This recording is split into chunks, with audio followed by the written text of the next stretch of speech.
Pada kesempatan yang berbahagia ini, sebagai judul khotbah Jumat kita adalah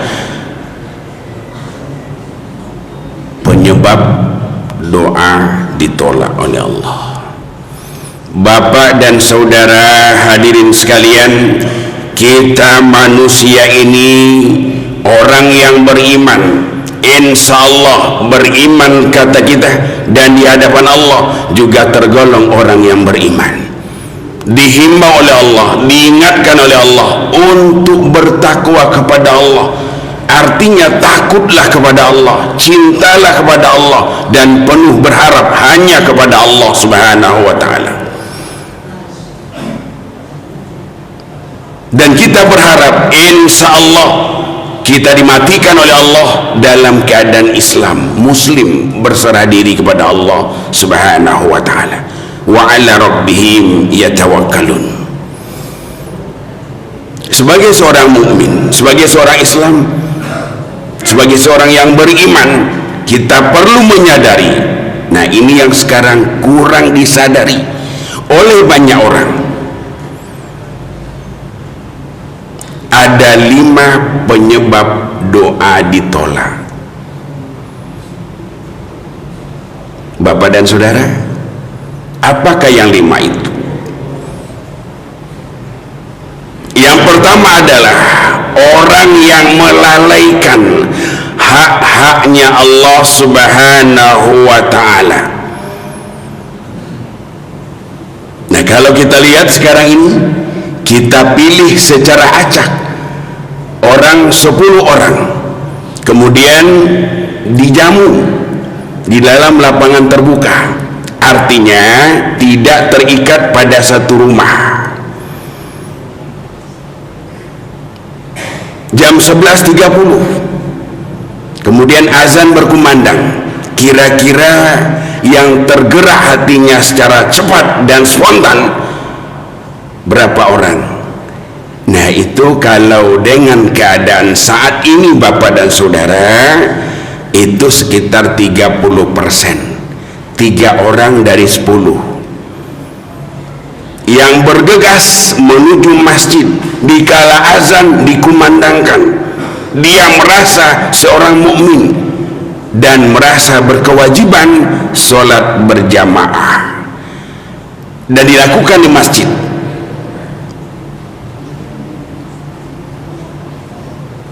Apalagi kalau kita lihat perbandingannya sebagai barometer, tolak ukur dari penilaian. Banyak orang yang melalaikan haknya Allah. Kalau sholat subuh itu lebih kecil lagi prosentasenya. Jadi banyak orang yang tidak memahami. Aqimis salah, dirikan sholat, itu perintah besar Bapak dan saudara. Perintah besar. Artinya apapun acaranya, siapapun yang mengadakan acara, kalau azan sudah berkumandang, sholat didirikan, tinggalkan semuanya itu. Makanya Bapak dan saudara, itu yang dilakukan oleh Raja Salman kepada Presiden Amerika Serikat.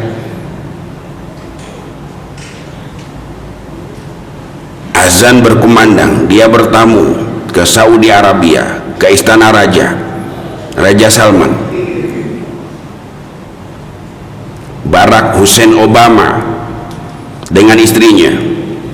Azan berkumandang, ditinggalkan oleh Raja. Semua staf kerajaan pergi ke masjid. Dia duduk berdua, bengong, tanpa ada yang diajak berbicara.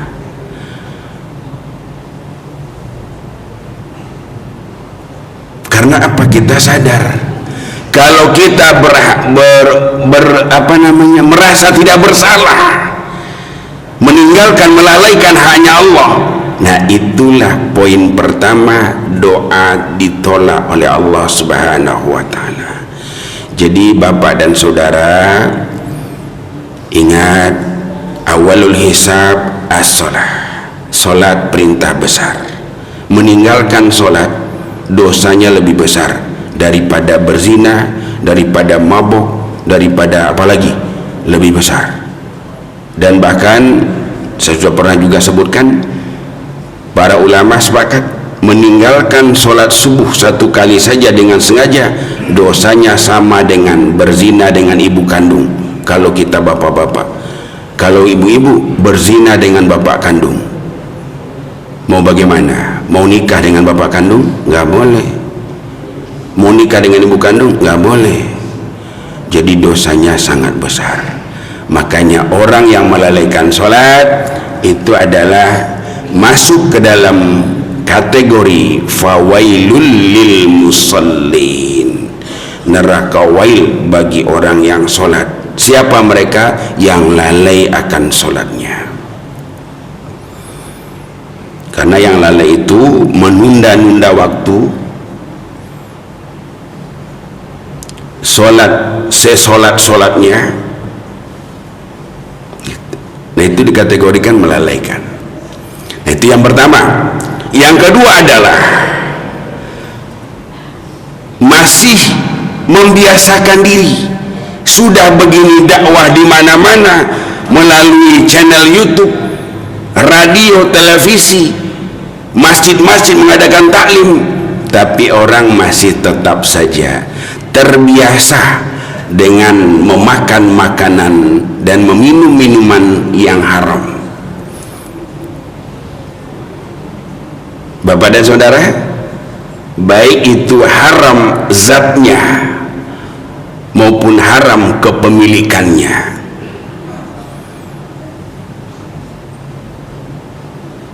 Bapak dan saudara membeli nasi tapi dengan uang korupsi, itu kategorinya haram. Bapak dan saudara membeli nasi dengan uang temuan, kita jalan di jalanan, ada uang 200.000, kita bawa teman makan, itu uangnya uang haram, karena hukumnya adalah subhat. Kalau dimakan jadi haram. Bapak dan saudara, itu yang pertama. Yang kedua adalah, yang pertama tadi, yang kedua yang memakan yang haram tadi. Yang ketiga adalah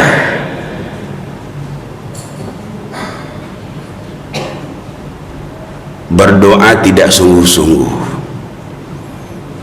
Sadar kita bahwa setiap doa yang kita mohonkan kepada Allah pasti dijabah.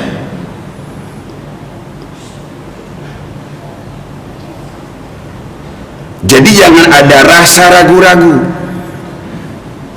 Dengan catatan tidak melalaikan haknya Allah, tidak biasa memakan makanan yang haram, itu doa mesti dikabulkan. Ud'uni astajib lakum, bermohonlah kepadaku, aku akan kabulkan, kata Allah subhanahu wa ta'ala. Minta.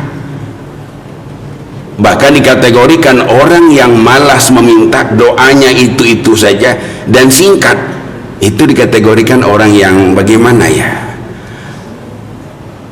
orang yang susah untuk disebutkan. Minta sebanyak-banyaknya kepada Allah. Ud'uni astajib lakum. Jangan kita merasa sungkan-sungkan. Bermohonlah kepada Allah dengan sungguh-sungguh. Ingat apa yang kita minta.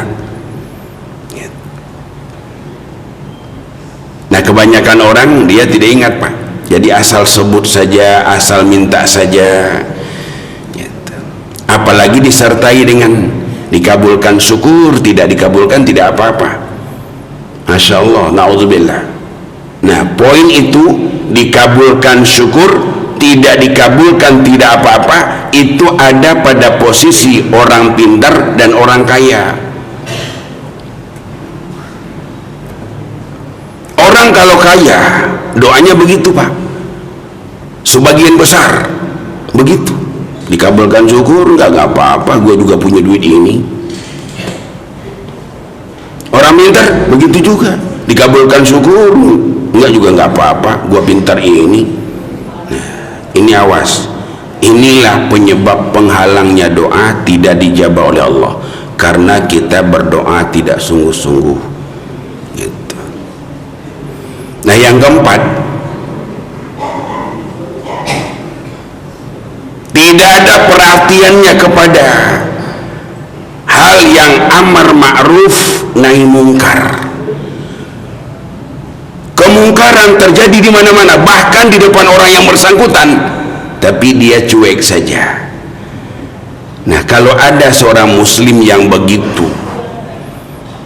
yang tidak mau tahu dengan kenakalan, yang tidak mau mengajak orang yang berbuat mungkar kepada berbuat baik, dia cuek saja, bukan saudara ini, bukan teman ini, bukan kawan dekat ini.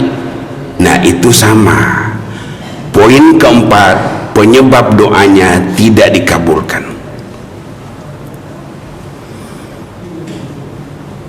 Karena Bapak dan Saudara, perlu kita ingat penafsiran dari surat Al-Asr. A'udzu billahi minasyaitonir rajim. Wal 'asr. Innal insana lafi khusr. Illa alladziina aamanu wa 'amilus salihati wa tawassaw bil haqq wa tawassaw bis sabr. Demi masa, sesungguhnya manusia itu rugi, siapapun orangnya, kecuali illal ladzina amanu, kecuali orang-orang yang beriman dan beramal saleh, yang nasihat menasihati atas kebenaran, wa tawassaw bil haqq, atas kebenaran, dan menasihati atas kesabaran, wa tawassaw bis sabr. Jadi Islam itu bisa dipahami, disampaikan kepada orang dengan dakwah. Artinya kita mempunyai perhatian yang besar kepada dakwah. Apalagi Bapak dan Saudara, sekarang kemaksiatan makin banyak, jumlah orang makin banyak yang bermaksiat.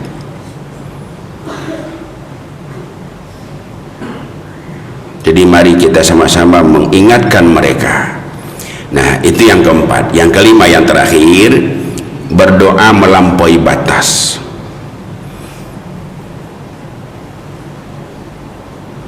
Seperti apa? Berdoa pakai kalimat, kalau diperkenankan ya Allah, aku begini-begini. Tidak boleh pakai kalau diperkenankan. Luruskan kalimat. Aku ya Allah mau ini. Aku ya Allah bermohon ini.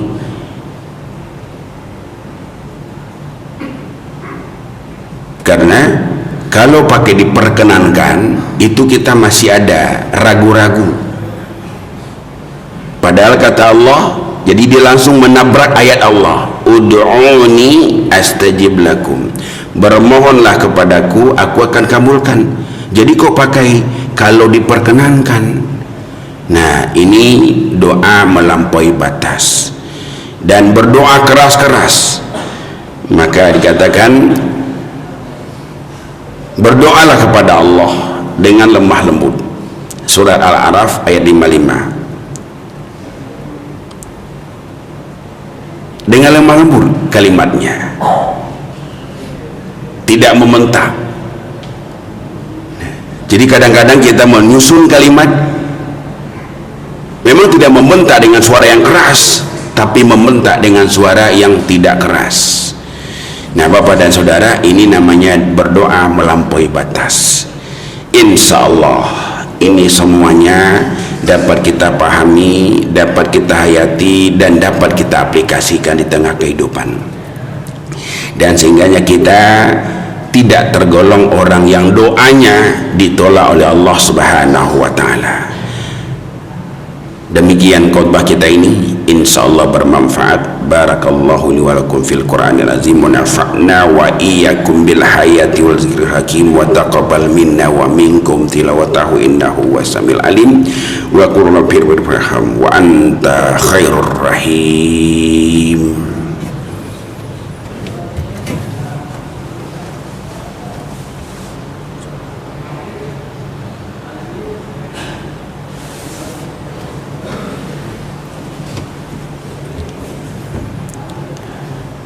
Alhamdulillah,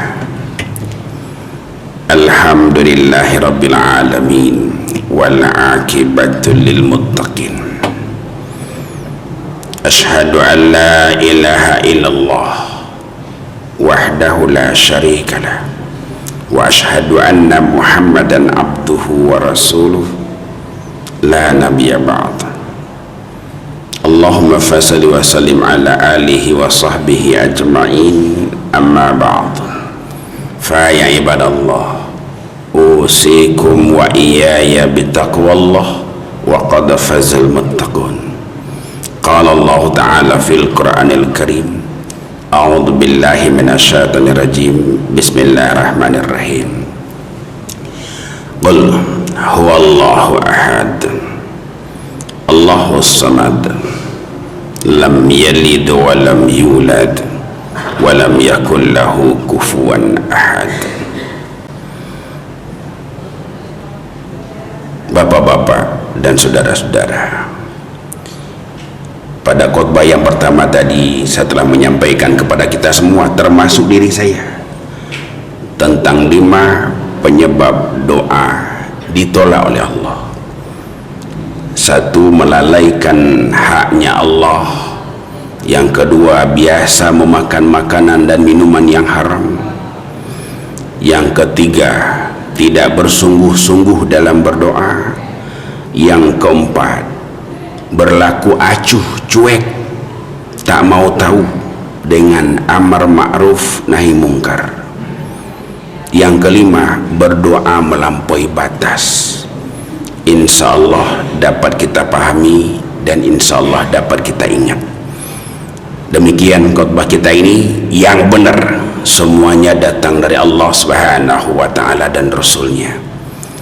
Yang salah itu dari saya sendiri selaku manusia biasa yang tak luput atas kekilafan dan kedhaifan.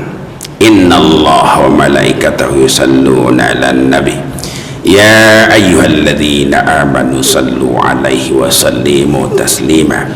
Allahumma salli ala Muhammad wa ala ali Muhammad kama sallaita ala Ibrahim wa ala ali Ibrahim wa barik ala Muhammad wa ala ali Muhammad kama barakta ala Ibrahim wa ala ali Ibrahim fil alamin innaka Hamidum Majid.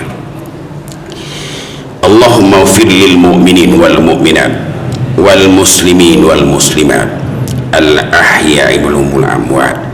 Rabbana zalamna anfusana wa illam taghfir lana wa tarhamna lanakunanna minal khasirin.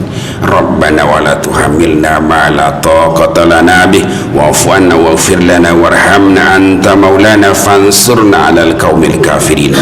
Rabbana la tuzigh qulubana ba'da idh hadaitana wa hab lana min ladunka rahmatan innaka antal wahhab. Allahumma inna nas'aluka salamatan fid din wal afiyatan fil jasadi wa ziyadatan fil ilmi wa barakatan fil rizqi wa taubatan qabla al maut wa rahmatan dal maut wa maghfiratan ba'da al maut. Allahumma ij'alna syakura wa ij'alna sabura wa ij'alna min ibadika salihin. Allahumma ighfir lana dzunubana wa liwalidayna warhamhuma kama rabbawna shighara. Rabbana atina fid dunya hasanah wa fil akhirati hasanah wa qina adzabannar. Subhanaka rabbil izzati amma yasifun wa salamun ala mursalin walhamdulillahi rabbil alamin. Ibadallah, innallaha ya'murukum bil 'adli wal ihsan wa ita'i dzil qurba wa yanha 'anil fahsya'i wal munkari wal baghi ya'idukum la'allakum tadhakkarun wa la dzikrullahi akbar.